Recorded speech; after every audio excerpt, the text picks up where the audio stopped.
السلام عليكم ورحمة الله وبركاته. ازيكم عاملين ايه؟ يا رب كلكم تكونوا بألف خير. النهاردة ان شاء الله وصفة جديدة وفيديو جديد هنعمل مع بعض وصفة كيك حلوة جدا جدا. يعني من النهاردة وداعا لفشل الكيك هقولك على كل اسرار وتركات الكيك بتاعنا النهاردة، ازاي يطلع معاكي مرتفع وكمان يطلع معاكي فاتح ولونه ابيض من جوه كده ويطلع معاكي زي الفل. وهقولك على سر التسوية يطلع معاكي ذهبي كمان فوق وتحت ازاي. وهقولك برضو كل اسرار النهارده الكيك بتاعنا علشان يطلع معاكي حلو جدا جدا. يلا نبدا الفيديو، بس قبل ما نبدا الفيديو يلا نسمي ونصلي على الرسول. اللهم صل وسلم وبارك عليك حبيبي يا رسول الله، صلوا عليه. يلا نشوفوا مقاديرنا ونقول بسم الله الرحمن الرحيم. بص حبايب قلبي، انا معايا هنا 3 بيضات اهو، بس هجيب بيضه رابعه دلوقتي وهضيفها علشان طبعا انا عامله كيك اللهم صل على سيدنا محمد. هعمل كيك بحجم عائلي كبير، فهنزود ان شاء الله اهو بيضايه. يعني الكميه بتاعه البيض 4 بيضات، تمام. يبقى انا ضفت هنا 4 بيضات، تمام كده. هضيف ربع كوبايه من الزيت، هتطلع سهله وحلوه وجميله وكمان طريه وهشه جدا جدا. ما تستغربوش ان كميه الزيت قليله، احنا بنعمل اي كيك بكوبايه الا ربع، فالنهارده ان شاء الله عملتها لكم بربع كوبايه هتطلع معاكم زي الفل، تمام كده. حطيت كمان معلقه من عصير الليمون، ممكن تستبدليها بخل، تمام. وحطيت كوبايه ونص من السكر اهو. انا ماشيه معاكم واحده واحده وبالراحه وبشويش. يبقى حطينا 4 بيضات، حطينا كوبايه ونص من السكر، حطينا اللهم صل على سيدنا محمد معلقه من الخل او عصير الليمون، وحطيت اهو كوبايه ونص من البرتقال، تمام، او كوبايتين خلاص، يعني اللي يريحك على حسب كميه الدقيق اللي معاكي. هقولك دلوقتي انا استخدمت كوبايتين ليه، تمام. طبعا في دقيق بيشرب السوائل ودقيق لا، فانا ضفت كوبايتين الا ربع. هحط كمان رشه ملح وهحط كيس فانيليا، تمام كده. وهاخد مكوناتي دي كلها واضربها في الخلاط حلو جدا. ممكن على فكره تستبدلي عصير البرتقال بحليب، ممكن تستبدليه بشرش الجبنه اللي احنا بنرميه، يعني حاجات كتيره ممكن تستبدليها، تمام. لو انتي مش حابه انك انتي تعمليه بعصير البرتقال. طبعا انا عملت عصير البرتقال علشان تبقى يعني الى حد ما تبقى اقتصاديه معايا، تمام. دلوقتي البرتقال رخيص، فهاتي برتقال كده واعملي كيك لاولادك هيطلع زي الفل، تمام. عشان الحليب طبعا غالي دلوقتي. خلاص كده حبايب قلبي، جبنا بوله وحطينا فيها الخليط بتاعنا اللي احنا ضربناه في الخلاط. طبعا ضربنا الخليط حلو جدا لحد السكر ما داب معانا ما بقالهوش اي اثر، تمام، علشان ما يخرجش معانا في الكيك، تمام كده. وبعد كده بدات انزل بالدقيق بتاعي. معايا قد ايه دي؟ انا حطيت 3 كوبايات من الدقيق وكيس بيكنج باودر اللي هو الحجم الكبير، تمام. يعني بمعدل كده معلقتين كبار. خلاص ما تستغربوش ان كميه البيكنج باودر، انا هنا كنت نسيت احط الفانيليا فهضيفها هنا، ما فيش اي مشكله. خلاص اهو بالشكل ده، تمام.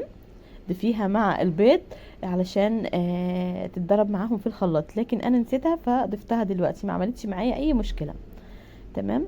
انا هنا بضيف 3 كوبايات من الدقيق بالتدريج بالراحه. حطيت كوبايتين في الاول وهحط الكوبايه الثالثه دلوقتي، وهحط كيس بيكنج باودر او كيك شيف الموجوده عندك. خلاص اهو بالشكل ده، تمام. حطينا طبعا رشه الملح في الخليط مع البيض ومع عصير البرتقال اهو. خلاص حبايب قلبي كده.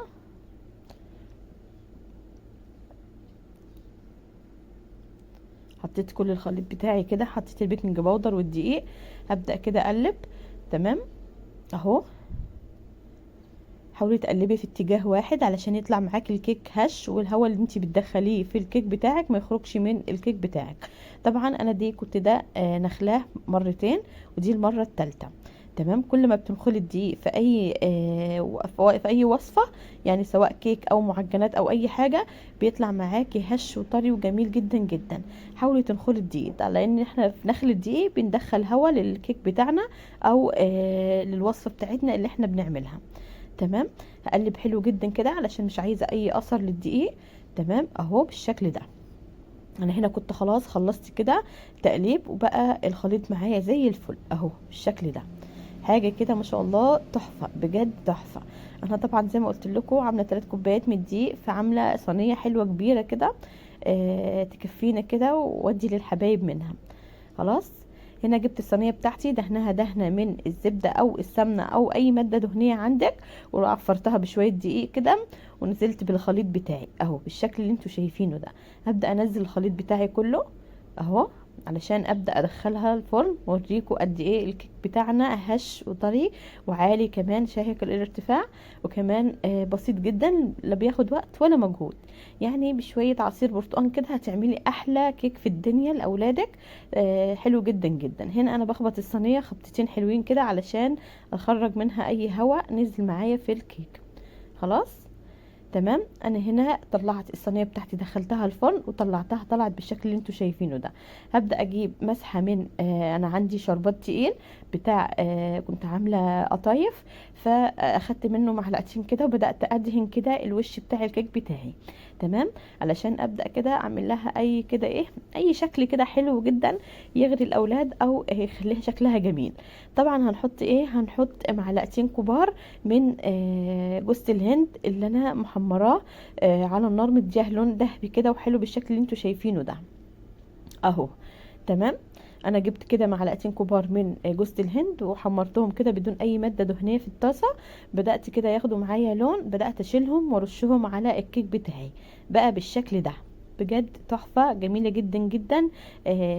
حلوه بسيطه سهله كمان.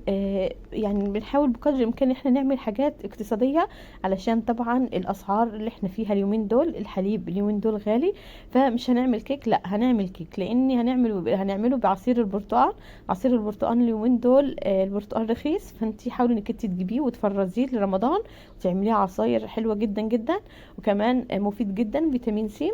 وهنعمل بيه كيك، يعني هنعمل بيه وصفات كتيره حلوه وجميله هتعجبكم جدا جدا. خلاص. يا ريت اللي مش مشترك في القناه ينزل يشترك في القناه ويفعل الجرس على الكل، علشان كل ما انزل فيديو يوصله اشعار بيه. وما حطش اللايك ينزل فضلا وليس امرا يحط اللايك، كومنت جميل زيكم برايكم في الوصفه، علشان كومنتاتكم يعني مش عارفه اقول لكم ايه، بجد بتسعدني وبتفرحني جدا جدا. خلاص. هنا كنت قطعت كده الكيك بتاعي وطلعت لكم قطعه كده علشان تشوفوها. بصوا قد ايه لونها فاتح وجميل، رغم اني حطيت لها حليب اسفه، حط لها عصير برتقال فمديها شويه لون اصفر كده. لكن لو حطيت لها حليب هتطلع فاتحه وقلبها ابيض زي الفل. تمام. طبعا بيفرق العصير مع الحليب. خلاص اهو. بصوا شكلها طريه وهشه وعاليه وجميله جدا جدا. بصوا قد ايه ان هي جميله وشكلها تحفه بجد. انا طلعت كام قطعه كده اوريها لكم فالاولاد. تمام كده. جربوا الكيك بتاعنا النهارده ان شاء الله هيعجبكم جدا جدا. اشوفكم ان شاء الله في وصفه جديده وفيديو جديد. انتظروني. استودعكم الله الذي لا تضيع ودائعه. اشوفكم على خير فيديو جديد حبيب قلبي. واقول لكم في رعايه الله في حفظ الله. مع السلامه. باي باي. مع الف سلامه.